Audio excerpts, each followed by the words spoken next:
La historia de la dinastía Rothschild. Este es un ciclo de conferencias basado en un libro extraordinario, en inglés, The History of the House of Rothschild. Una historia que comienza por allá por 1743, que lleva apenas 250 años, un poquito más, pero que nos va a dar su conocimiento una comprensión completa de lo que verdaderamente está ocurriendo en el mundo y de lo que ocurre tras de la escena que tú ves a diario y que muchas veces te resulta inexplicable. Seguramente como consecuencia de esta información vas a entender muchas cosas, va a significar un choque con tu conocimiento, con tu cultura, con tu conciencia. Si eres creyente, reafirmarás algunas cosas, te darás cuenta de otras. Sobre todo sabrás qué tienes que hacer de aquí en más. Si no eres creyente, te va a servir para cuestionar tu creencia, reaccionar. Si eres judío o judía, te va a servir para comprender muchas de las cosas que tienen que ver con tu maravilloso pueblo y que a todos nos afectan. Es una historia de poder basada en el dinero. Es una historia de dominación mundial, de gobierno mundial. Para quienes tenemos un conocimiento, en mi caso que viene de décadas de estos temas, desde niño me han interesado, pero ha sido en los últimos 10 años que he tratado de perfeccionar ese conocimiento que lo tenía en muchos aspectos, digamos, prendido de alfileres. Esta información puede resultar una manera de sistematizar el conocimiento, de ordenarlo, pero para aquellos que no tienen conocimiento de estas cosas, la inmensa mayoría de las personas, es un conocimiento que impacta, que sorprende, que golpea, que te obliga a cambiar, a pensar, a replantearte cosas. Es difícil alejarse del subjetivismo o de la interpretación de los hechos que yo te voy a contar. Por eso he elegido como procedimiento una descripción cronológica de hechos, de sucesos absolutamente comprobables. Todo lo que yo te voy a decir en estas conferencias, en estas charlas que tendremos en las próximas semanas, son absolutamente verificables. Por ahora la Internet es libre, por ahora, no por mucho tiempo más. Entonces todavía muchas personas pueden enterarse de la verdad, no de lo que te presentan como verdad, que es una burda mentira. Y en ese esfuerzo por parecer objetivo, quizás el mejor procedimiento sea eso, limitarme a los hechos. Pero claro, me va a costar sacar conclusiones y hacerte comentarios. Espero que esta información realmente te resulte útil, que la valores, que la comprendas, que la compartas y que sobre todas las cosas te sirva para, como dice en la Escritura, levantar tu cabeza y alzarte erguido, porque tu liberación se acerca. Es un tiempo de esperanza, es un tiempo maravilloso en el cual vivir, es un tiempo en el cual estamos viendo la conclusión de un sistema de cosas. En pocos meses verás acontecimientos que te van a dejar pasmado, pero tú tendrás el conocimiento de ellos antes de que ocurran, muchos de ellos porque los vas a escuchar aquí. Y por lo tanto estoy seguro que va a ser muy bueno para todos nosotros. Nos va a llenar de expectativa primero, pero una vez que conozcas todos los hechos, te va a llenar de gozo, de alegría, de entusiasmo, porque hay una maravillosa oportunidad por delante. Así que comencemos, tratando de conocer esta historia, que por supuesto es extensísima. Te debes imaginar que en 260 años casi, o un poquito más, ha ocurrido de todo. Habría tanto para contarte, pero vamos a tratar de resumir esta historia en aquellos aspectos que pueden ser más centrales y que de alguna manera tienen un hilo conductor que nos lleva hasta nuestro tiempo. En esta primera charla vamos a abarcar del 1743 al 1798, casi al final del siglo XVIII y el comienzo mismo del siglo XIX. Esta historia comienza en 1743, cuando nace en Frankfurt, Alemania, un señor de nombre Meyer Amschel Bauer, de origen judío askenazi. Su padre, Moisés, era un prestamista de dinero y era propietario de una empresa de contabilidad y finanzas. En realidad, el nombre inglés Accounting House no tiene una traducción exacta. Y Moisés coloca un cartel, el padre de Meyer, coloca un cartel rojo sobre la puerta de entrada de su oficina contable. Este hombre conocía muy bien lo que estaba haciendo. Este signo que él coloca en aquel momento era un hexagrama rojo que geométricamente y numéricamente traduce o se traduce en el número 666 y que tú lo tienes allí a la vista. Este hexagrama, después también puedes buscar por la palabra hexagrama en internet a través de Google, tiene un significado importantísimo a lo largo de esta historia y después vas a ver muchos detalles sobre eso. Pasan los años, su hijo crece y en 1760, durante esa década, Meyer trabaja para un banco de propiedad de la Oppenheimer, de la familia Oppenheimer en Hannover, en Alemania. Se transforma este hombre, Meyer, en un gran éxito en los negocios. Parece que tenía dotes y cualidades muy especiales y se convierte en un socio menor. Mientras trabajaba en el banco se familiariza con un general, von Storff. Recuerda este nombre porque es importante en la historia. Su padre muere en esta década y Meyer vuelve a Frankfurt para hacerse cargo de los negocios de su padre. Él conocía perfectamente el símbolo del hexagrama rojo, cuyo significado es 666, que seguramente tú ya lo conoces como el número de la bestia, un número esotérico del ocultismo, propio de los adoradores del diablo. Y entonces elige cambiar su nombre, y cambia su apellido, y pasa de Bauer a Rothschild, colocándolo en la puerta de entrada. Y elige Rothschild porque Rothschild en alemán quiere decir Roth, rojo, y Schild, signo.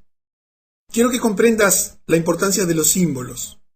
Quizás para ti, educado en una escuela común, ajeno a todas estas cosas que hoy dominan el mundo, los símbolos y los signos no sean importantes. Pero para Meyer, Amschel Bauer, ahora Meyer Rothschild, los símbolos eran importantísimos. Él ya había participado seguramente de rituales secretos de adoración satánica, su padre le había influenciado, y tenía muy en claro qué es lo que perseguía. Conocía perfectamente los pactos establecidos, tenía muy en claro el plan que se había urdido desde hace milenios, pero que ellos, por alguna razón desconocida para nosotros, habían sido elegidos para llevarlo adelante. Un plan que, como verás, venía a ser un plan de gobierno y de dominación mundial. Para anticiparnos un poquito y facilitarte la comprensión, si tú miras hoy a tu alrededor este hexagrama lo verás en muchísimos monumentos de tu país, de tu ciudad. Dependiendo de la zona del mundo donde vivas, lo verás más frecuentemente. Pero lo tienes en tu bolsillo o allí en tu cuenta, en cualquier billete del dólar. Lo tienes en el sombrero del Papa, lo tienes en la bandera de Israel, lo tienes en muchísimos lugares a la vista de todo el mundo. Por supuesto, suficientemente oculto en algunos casos o disfrazado en otros, como para que las personas que no conocen de estas cosas, que no les interesa porque están en otros temas, porque no saben que esto afecta a sus vidas dramáticamente, porque no tienen la menor idea de que hace 250, 60 y pico de años se comenzó a urdir un plan que incluía el uso de este signo. Bueno, quizás no te llame la atención, pero te puedo asegurar que a partir de ahora estas cosas van a comenzar a tener una importancia absolutamente definitiva en tu vida, porque habrá un antes y un después de conocer esta información. Y volvamos o sigamos un poquito con la historia. ¿Te acuerdas que te dije que en la década del 60 este hombre se había familiarizado con un general denominado von Storm? Él se encontraba asignado a la corte del príncipe Guillermo IX de Hessen-Hanau. Obviamente que estamos en medio de la realeza, estamos en pleno siglo XVIII, finales, última cuarta parte allí o segunda mitad del siglo XVIII. Esta era una de las casas reales más ricas de Europa. Había adquirido su riqueza de una manera muy inteligente. Arrendaba soldados de Hesse a países extranjeros que necesitaban o estaban haciendo guerras y necesitaban mercenarios. Y por supuesto que a cambio de eso obtenían ganancias extraordinarias. Por supuesto que es una práctica que tú conoces, ¿verdad? Hoy continúa bajo la forma de exportar mantenimiento de la paz a través de la ONU con tropas en todo el mundo. Aquí en nuestro país es una función corriente de nuestros soldados, ir al exterior a vender sus servicios militares en otros países en guerra. Por supuesto, bajo la fórmula hoy moderna de mantenimiento de la paz.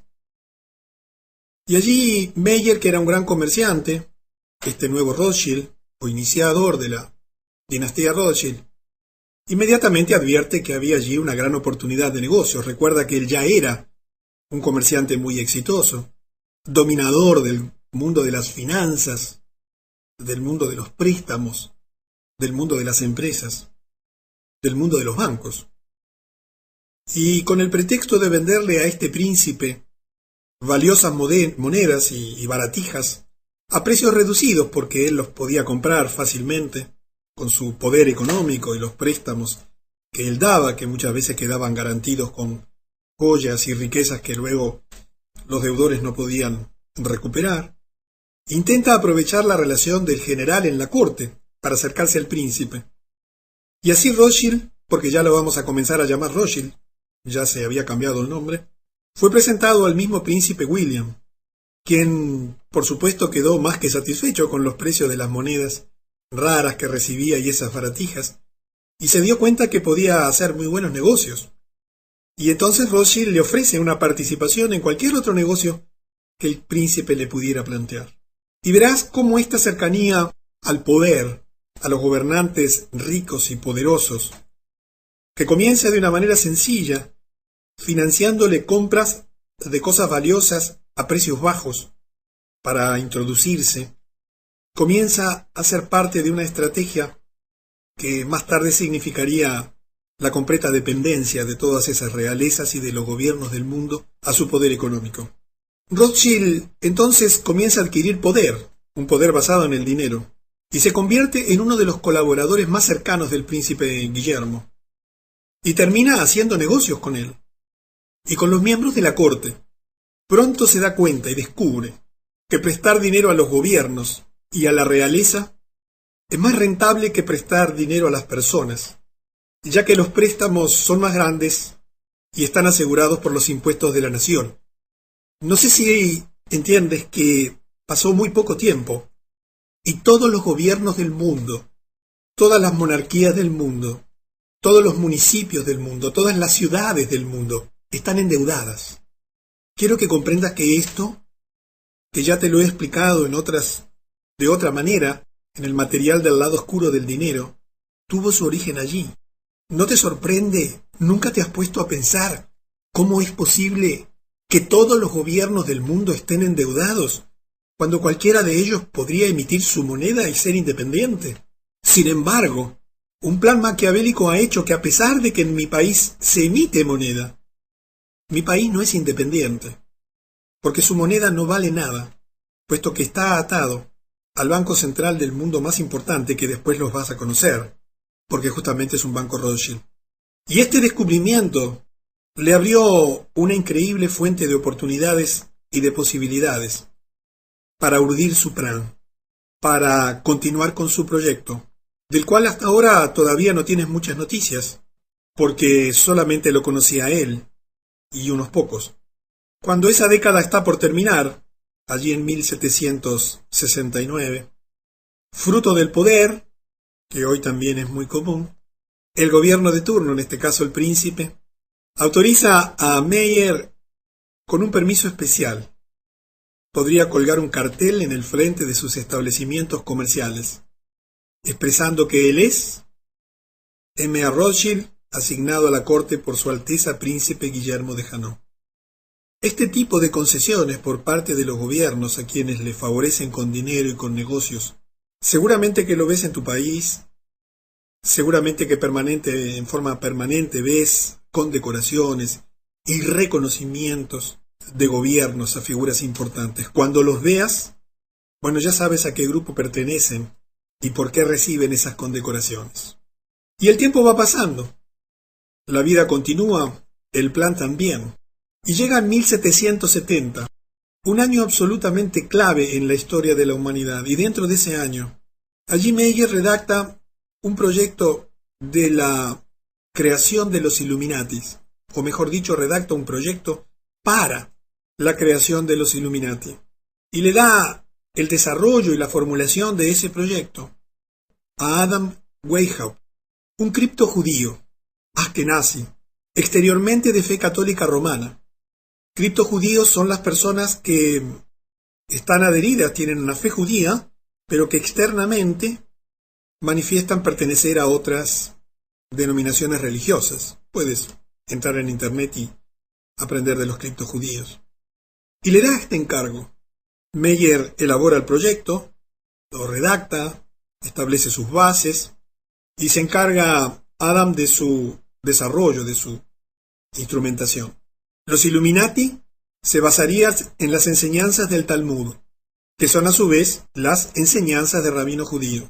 El nombre es sorprendente para ti, pero para ellos era muy importante.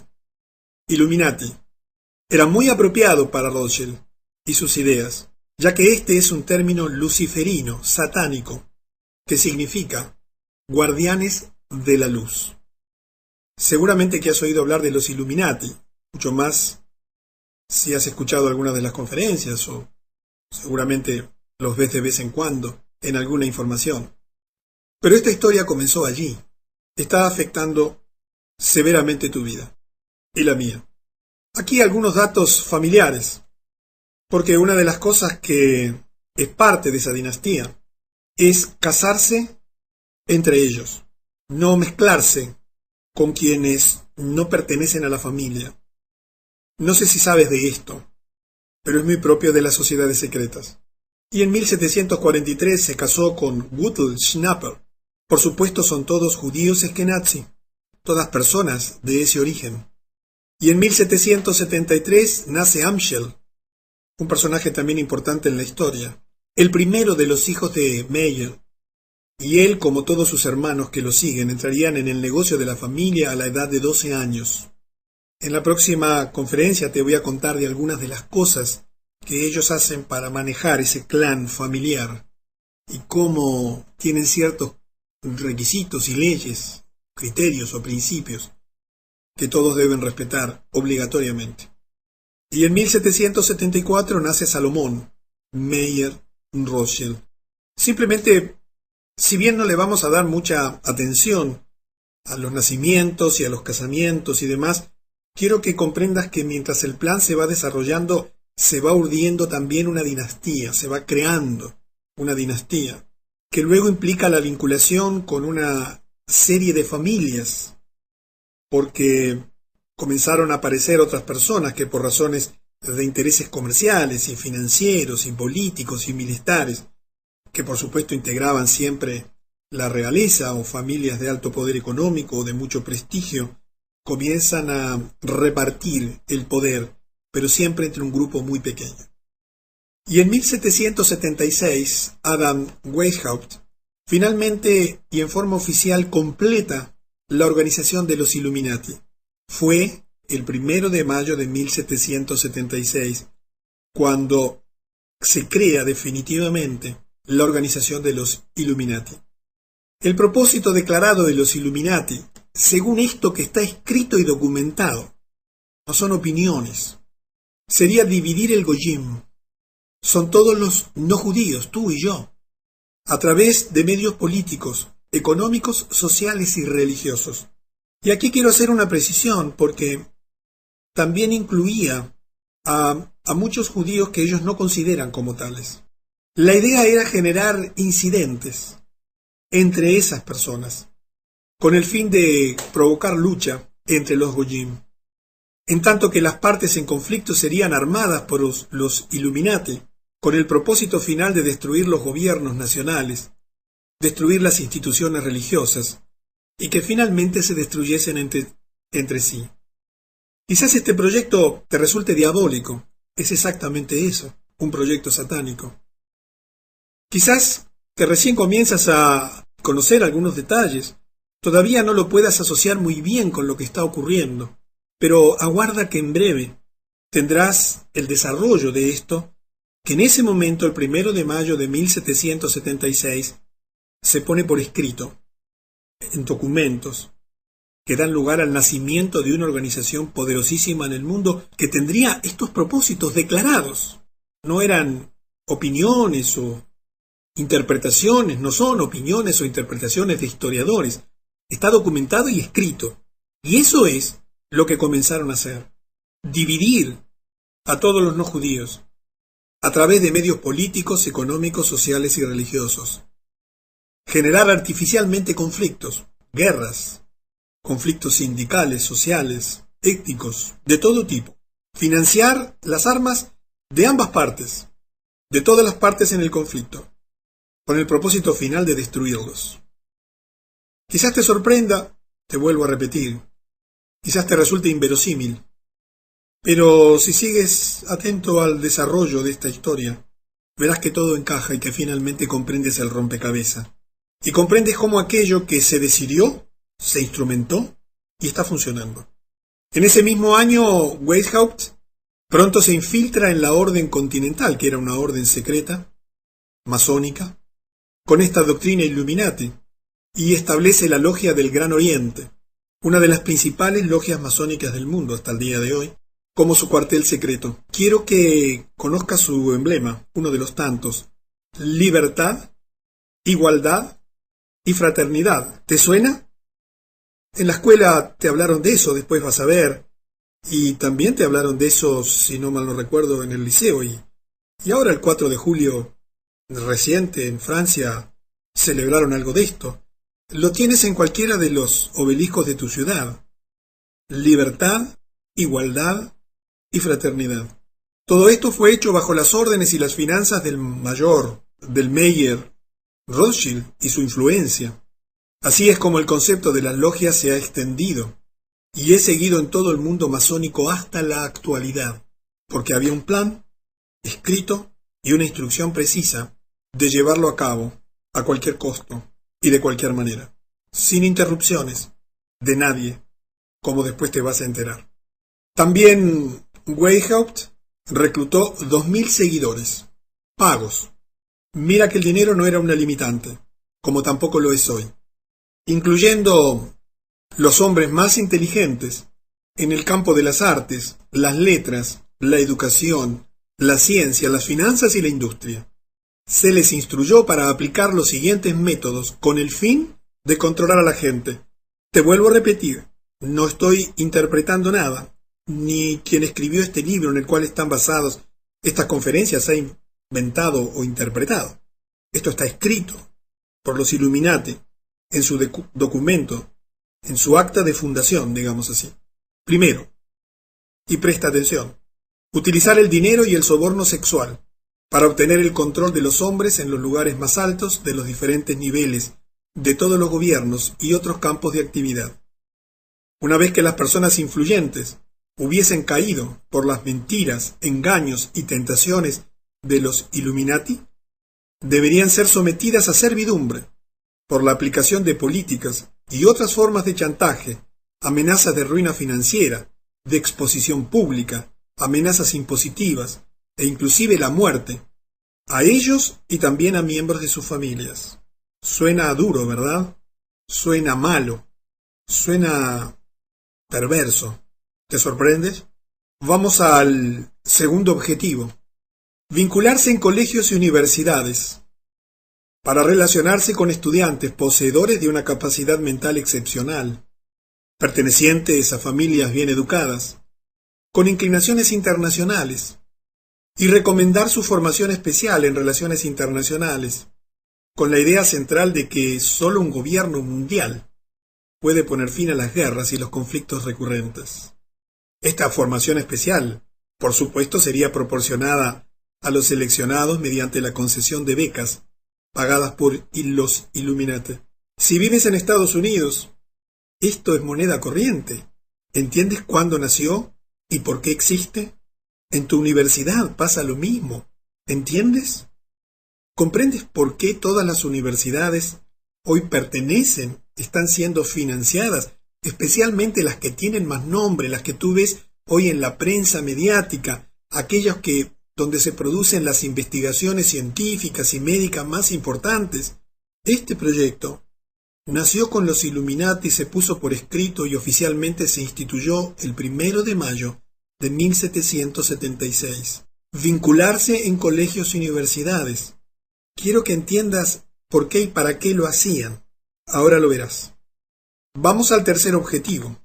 El tercer objetivo también es parte de esta terrible urdimbre, de este macabro plan. Todas las personas influyentes, atrapadas bajo el control de los Illuminati, más los estudiantes que hubiesen sido especialmente educados y entrenados, se utilizarían como agentes en los gobiernos, en todos los gobiernos, ubicándolos como expertos y especialistas detrás de la escena. ¿Entiendes el objetivo? Te lo aclaro. Así podrían aconsejar a los altos ejecutivos para que adoptasen políticas que en el largo plazo servirían a los planes secretos de la conspiración Illuminati de un solo gobierno, y causar la destrucción de los gobiernos y las religiones en los que hubiesen sido elegidos o designados para servir. ¿Notas algún parecido con la realidad? Seguramente ya te has dado cuenta que quienes gobiernan no gobiernan, sino que simplemente ocupan cargos políticos y que deben favores bajo la forma de dinero o de otras cosas, o de negociados, y que simplemente están para cumplir un rol aparente, pero detrás de bambalinas está esta gente, que expresamente, como parte de sus propósitos fundacionales, utilizarían como agentes en todos los gobiernos, ubicándolos como expertos y especialistas detrás de la escena. Hoy dominan absolutamente toda la escena, de todo lo que te imagines, absolutamente todo. Y tienes un símbolo allí a la derecha, pero todavía no vamos a hablar de los símbolos. Los vas a ir conociendo en la medida de que avance esta historia. Y sigamos avanzando porque nos vamos a acercar a hechos excelentes, pero veamos el cuarto objetivo, que también lo conoces perfectamente, y es el siguiente: obtener el absoluto control de la prensa. En ese momento el único medio de comunicación social que distribuía la información al público, la prensa escrita. De modo tal que todas las noticias y toda la información pudiese ser inclinada, torcida, alterada, manipulada, con la finalidad de inducir a las masas a creer que un gobierno mundial es la única solución a los muchos y variados problemas de la humanidad.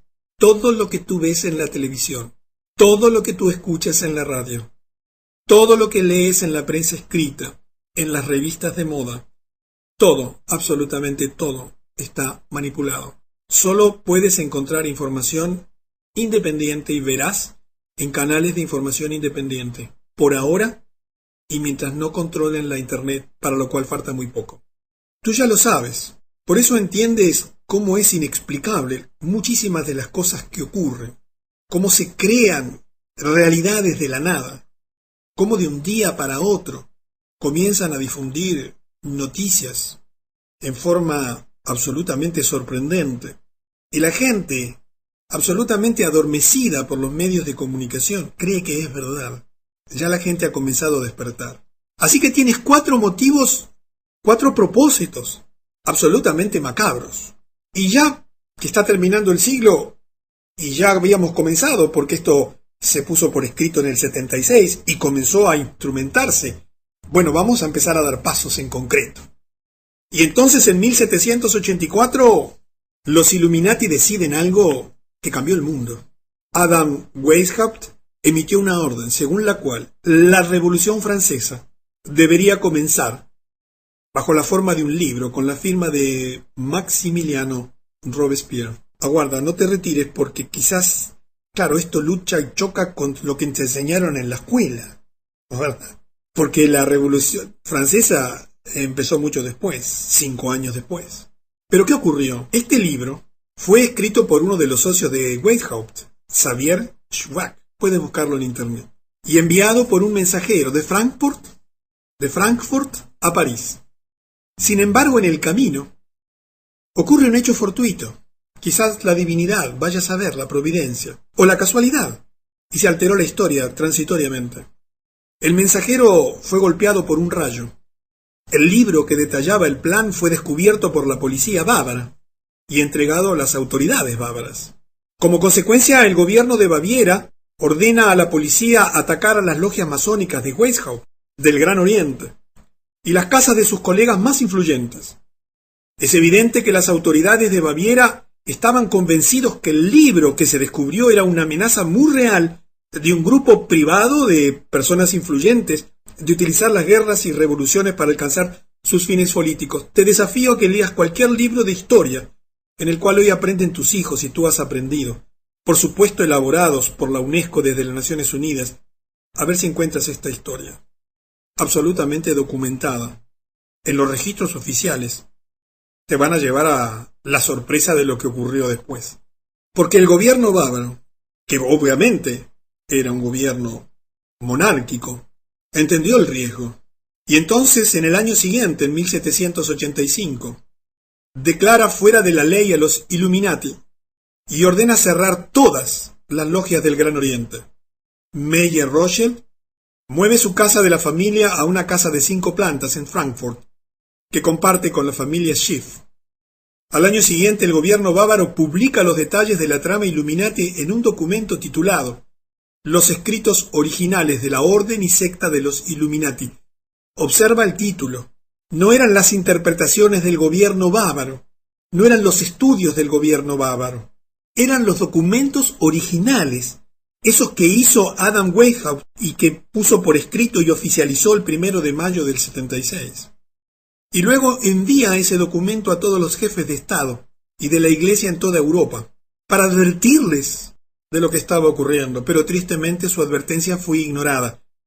Mira, no te lo puedo probar, pero la dependencia económica que ya tenían esos gobiernos hicieron como muchos de los actuales.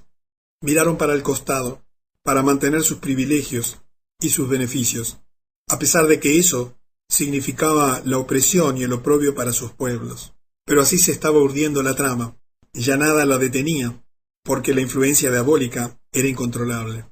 Y pocos años después, a pesar de eso que ocurrió localmente, en 1789, debido a la ignorancia europea de la advertencia del gobierno bávaro, el plan de los Illuminati para una revolución francesa tendría éxito entre este año 1789 y el año 1793. Mira, aquí a la derecha tienes un sello francés, un sello postal francés, conmemorando el bicentenario de la Revolución Francesa. Quiero que empieces a entender los símbolos. ¿Por qué el gobierno francés pone como símbolo un símbolo Illuminati? Allí tienes el ojo que todo lo ve. Nada menos que para conmemorar la Revolución Francesa. Te podría haber puesto fotos aquí de soldados celebrando la igualdad, libertad y fraternidad. Aquí en mi país es un símbolo masónico, Illuminati, esto de la igualdad, libertad y fraternidad. Vivo a 2 cuadras del obelisco de Montevideo. Allí hay unas estatuas llenas de símbolos masónicos, y esos son las leyendas: libertad, igualdad y fraternidad. Influencia de siglos. ¿Por qué un gobierno francés, que tiene 1000 símbolos para poner, festejando aquello, elige símbolos Illuminati? Mira, hay muchísimos. Quizás no lo veas allí en la imagen, en la diapositiva, pero en el centro, por supuesto, tienes un bastón allí Illuminati, pero ¿sabes en qué termina ese bastón? Debajo de donde dice Declaración de los Derechos del Hombre, hay un círculo, no sé si lo alcanzas a ver en amarillo allí. Eso es una víbora que se está comiendo la cola, cuya cabeza, que está exactamente en el centro, arriba de ese gorrito rojo, que es el gorrito de los masones, de los constructores, de los builders, tienes una víbora que se come a sí mismo la cola, símbolo masón. Esas imágenes de mujeres son también diosas masónicas. ¿Por qué elige un gobierno francés 200 años después de la Revolución Francesa este símbolo? Para festejar la Revolución Francesa. Pero eso pasa en tu país, en el mío, todos los días, todo el tiempo. Esta revolución era el sueño de los banqueros, porque establecía una nueva constitución, bajo la que se aprobaron leyes, prohibiendo a la Iglesia romana exigir los diezmos, que eran impuestos, así como eliminando la exención impositiva de que gozaba la Iglesia de Roma.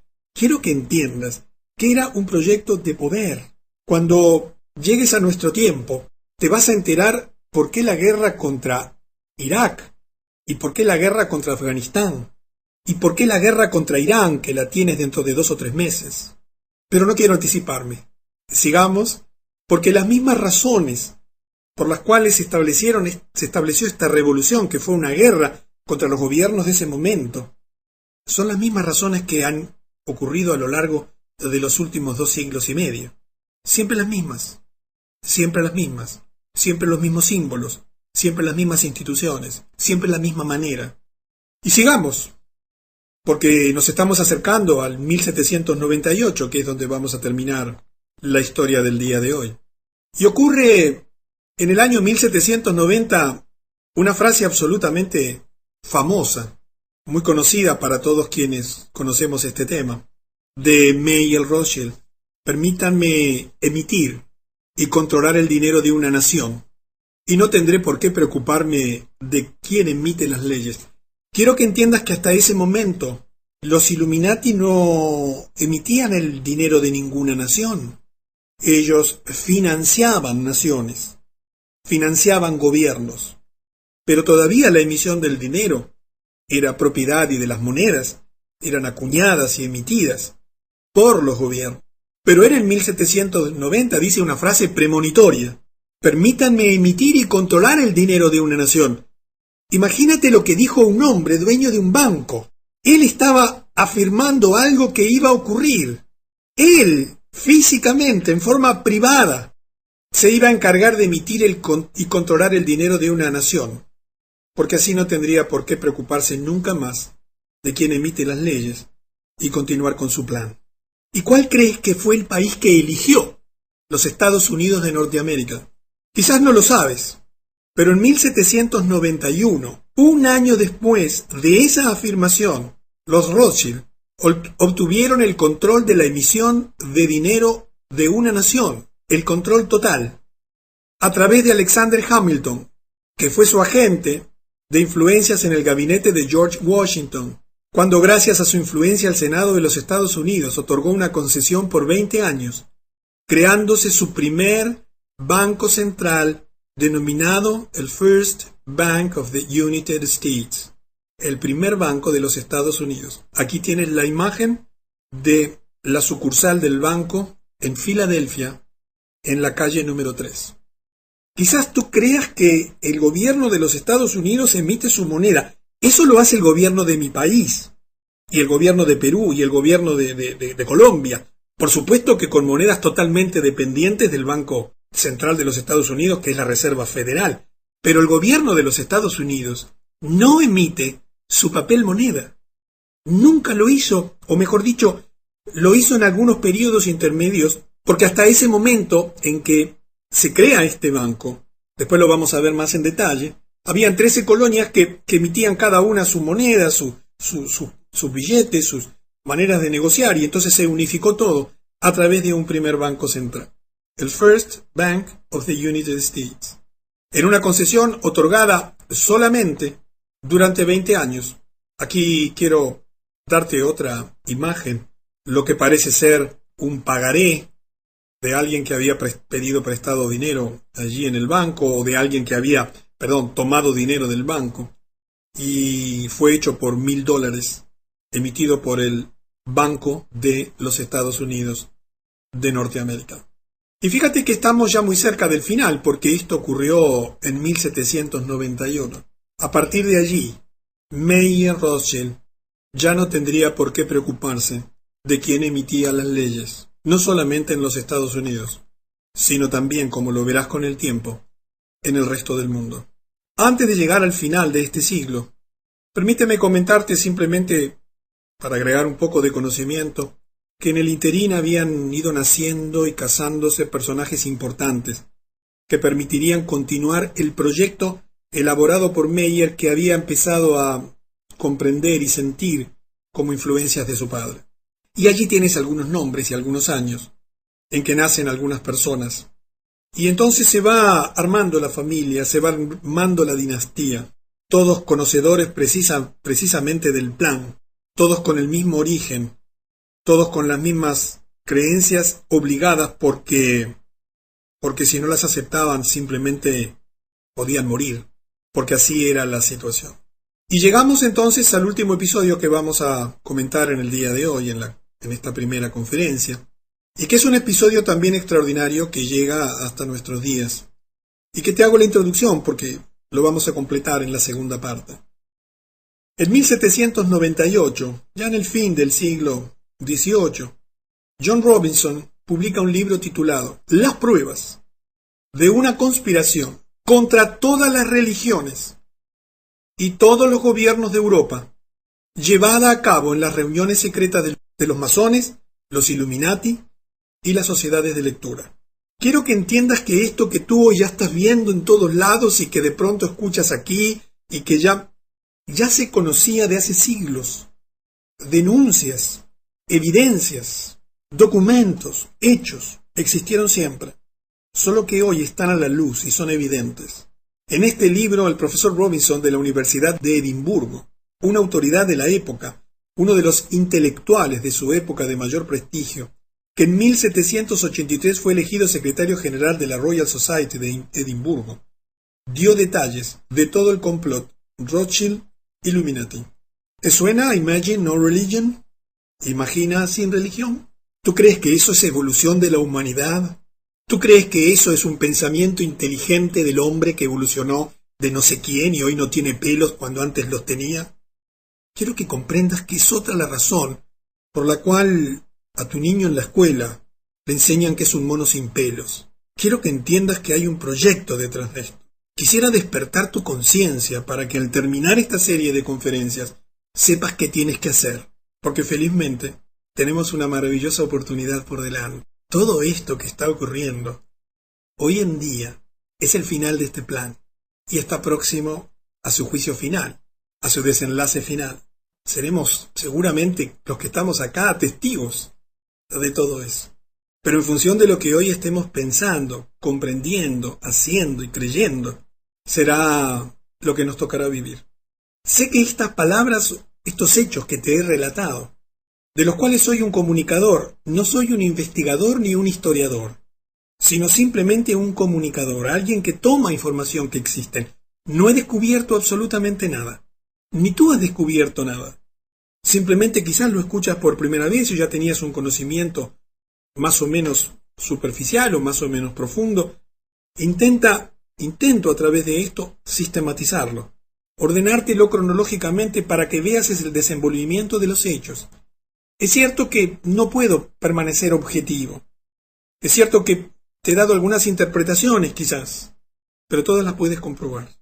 Y sobre todas las cosas, todas coinciden con lo que está ocurriendo. Y dicho todo esto, con el ánimo que te dije al principio, ayudarte a comprender que al final de este ciclo tengas un rompecabezas bien armado, sin piezas sueltas, para que lo que ocurre no te produzca temor, sino que te produzca serenidad y confianza de que todo está ocurriendo de la manera prevista, en el tiempo correcto, y que va a desenvolverse de la manera prevista y en los tiempos también correctos. Nos vemos en la segunda parte de la historia de la dinastía Rothschild.